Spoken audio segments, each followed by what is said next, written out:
We will now be talking about Nelson Mandela and what he did in South Africa. South Africa was a colony of Britain, and they achieved their independence in 1910. The problem is that the government set up was controlled by whites. They controlled really all the economic power, the political power, and they made up less than 20% of the population. Racial laws restricted the black majority. They couldn't even vote.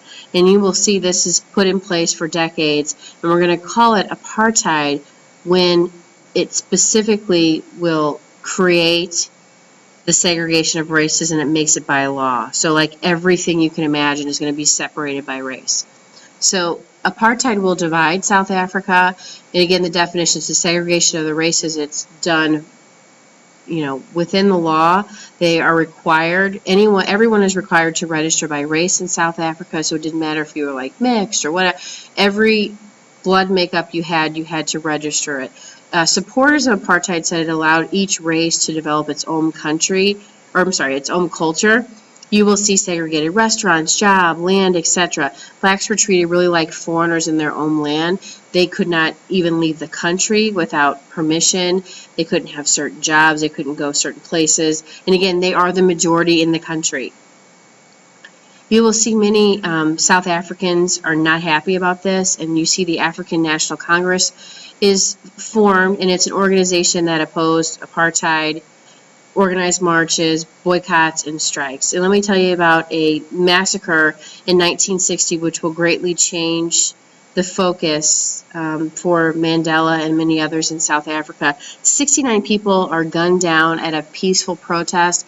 It gets so bad that literally people are running away, and the police will continue to beat people and shoot at people to where 69 people died. And what are they doing? It was a peaceful protest to oppose apartheid. Here's where we're going to start talking now about Nelson Mandela. If you just look at his biography, he was supposed to be chief, take over for his father for a local tribe. And you see pretty early on he has a pretty fiery spirit. In college, he's expelled for joining a protest. He does actually finish his law degree, and he establishes the first black law firm in South Africa. He used peaceful protest for at least 20 years. He really bought into the civil disobedience and the nonviolence, and his main focus was to get rid of apartheid.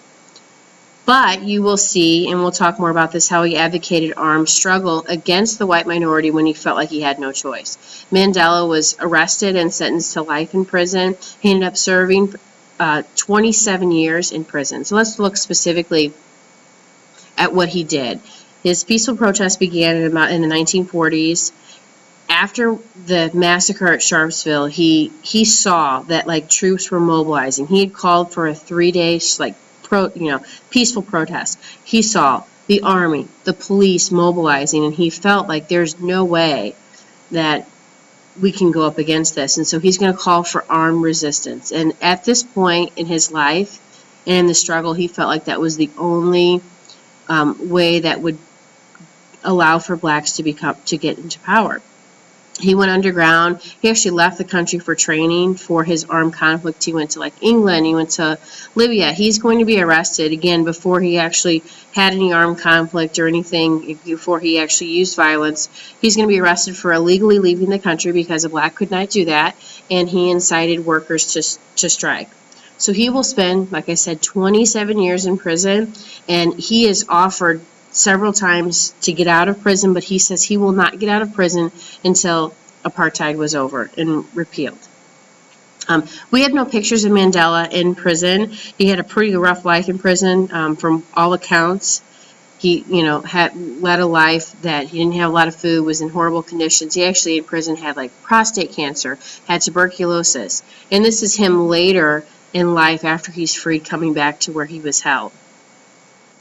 Many countries during Mandela's imprisonment, including the United States, sanctioned, so they would impose different restrictions like we won't trade with you, we won't trade oil with you, we won't trade food with you, until Mandela is released. Desmond Tutu, he won the Nobel Peace Prize in 1984 he's going to continue to practice nonviolent opposition to apartheid. And what Mandela is really known for is that he is not going to get out of prison until apartheid is over. He is going to be really the symbol for freedom and for ending apartheid for his country, even though he is in jail for such a long time. The South African President Klerk is going to end apartheid. He will lift the ban on the African National Congress, and he will release Mandela in 1990. In 1994, every South African could vote regardless of race. Again, wasn't that long ago, 20 years ago. And Mandela's free from prison, and he's going to be elected the first president of a truly democratic South Africa, because people couldn't vote before, and I mean not everyone could, only whites. He welcomed political enemies into the government who had supported apartheid. He said, "Let us build together." There is a huge gap, though, between black and whites. Whites owned about 3/4 of the land. Black poverty and unemployment remained high. This is a quote that I'll end with from Mandela. "I have fought against white domination, and I have fought against black domination. I have cherished the ideal of democratic and free society in which all persons live together in harmony and with equal opportunities. It is an ideal for which I hope to live for and to achieve. But if needs be, it is an ideal from which I am prepared to die."